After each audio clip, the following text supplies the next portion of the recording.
ხელვაჩაურის მუნიციპალიტეტის გამგეობამ ერთი-ერთეული ჯიპის მარკის ავტომობილის გარეცხვისათვის ტენდერი გამოაცხადა. სატენდერო დოკუმენტაციის მიხედვით, ერთი წლის განმავლობაში უწყება 569 ტალონში 4512 ლარს გადაიხდის.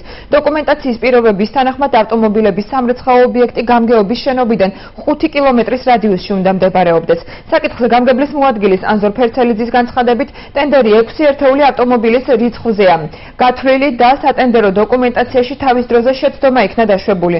როგორ გაკონტროლდება ავტომობილების რეცხვის ინტენსივობა და რაოდენობა, საკითხზე გამგებლის მოადგილე ამბობს, რომ ეს საჯარო მოხელეების კეთილსინდისიერებაზეა დამოკიდებული.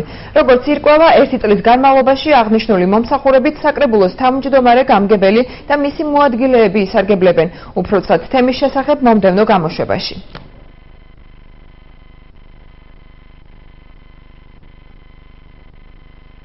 ტენდერი გამოცხადებული 6 ავტომანქანაზე. არსებობს ავტომანქანა, ჭირდება გარეცხვა და მომსახურება, ხო? ლოგიკურად ესეა, მე არ შემიმაჩნია. შეზღუდვების სამსახურის უფროს დაველაპარაკები და გავარკვევ, ალბათ რაღაც ხარვეზია გაპარული. არის 6 ავტომანქანაზე საუბარი. მე ვფიქრობ, ყველა ორგანიზაციაში ეს ხდება და არა მარტო ხელვაჩაურის მუნიციპალიტეტში.